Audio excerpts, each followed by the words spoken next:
Друзья, всем привет! Сегодняшнее видео мы пишем в университете Босфорском, Boğaziçi University. Это номер один в рейтинге университетов Турции, и мы пишем видео с моим другом, товарищем и коллегой Мартезой.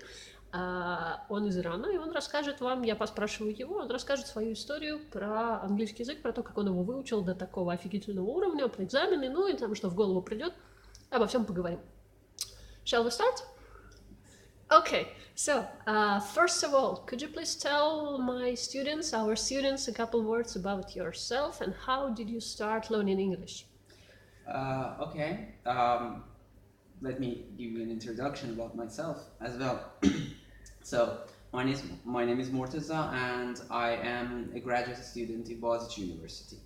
I learned English back in my own country, Iran. I started learning English when I was in the 4th grade of primary school. So my father sent me to an English course. It wasn't very advanced one or very fancy one, but it did the job. So I started when I was a kid, and then I finished nearly 5 years later. There is a story behind my English career. It's kind of funny, but maybe we can get to that later, right? Yeah, we are interested. If you tell us, we appreciate it. Okay, so the story starts like this. I was a good student in school, but I didn't take this language courses very seriously. I used to see them as something that I should do, and they don't have any effects on my grades that I have in school. So I was always relaxed. I didn't study for it, and I was always intermediate or sometimes lazy student. And so when I finished the starters, I guess 9 starter levels. So I started the advanced levels. So there was 15 levels in my institute. And I have had to go through interchange books. The interchange red, the interchange blue, green, and then passage 1 and passage 2. These courses were divided into, these books actually divided into 15 levels. Which took me till the end of the 1st grade of high school to finish. The funny story is that we had to take a comprehensive exam every 5 levels. So when you started from level 1 and you get to level 5, you had one comprehensive exam which consisted of all the material that you studied between 1 to level 5. Somehow I passed this comprehensive exam at level 5, but when I got to level 10, I couldn't pass it. And it was really shocking for my family because both of my parents are teachers and they are kind of strict about education. And it was something new for them. Their son just failed one exam, which didn't happen before. And so I took this exam again for another semester, and I failed again. But this time I was very embarrassed, and I couldn't say that I failed. I couldn't tell my father. What I did was this. Back in those days, there was no computer technology that was used for automated systems and stuff, and they would just post our grades in lists on the wall. So I went there to check my score, and I saw that, okay, I failed. I got 69 out of 100. And the passing grade was 75, I guess.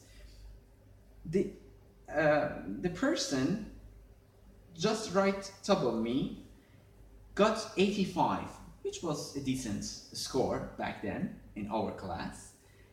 So I said, okay, this is something normal. Everybody can do mistakes like this. It's kind of, I mean, I can tell them that I read wrong if they understand that I lied. So I went there and told the guy that I passed level 10, I want an application form for level 11. And they asked me, did you pass the exam? I said, yeah, I got 85. And they saw my confidence and they didn't, check the scores. So they gave me an application form for level 11. I was lucky because there was a big holiday gap between 2 semesters. So I went to the holiday, came back for application, and there were no score lists on the wall, so they couldn't check it actually when I wanted to apply. I applied for level 11, I continued, but something happened. That was an eye-opener for me actually. And another thing, lucky thing that happened for me was that after level 11, we had to study passages, passages 1, passages 2. Those books are really good books. I guess they are also written by Jack C. Richard, if I'm not mistaken. I really like those books. I studied those books. And I was a good student after that. I assure you that I was the best student in the class after level 11. I was the top of the class after that. I am not sure how, but somehow I was always good at exams after that, although that I wasn't that hardworking.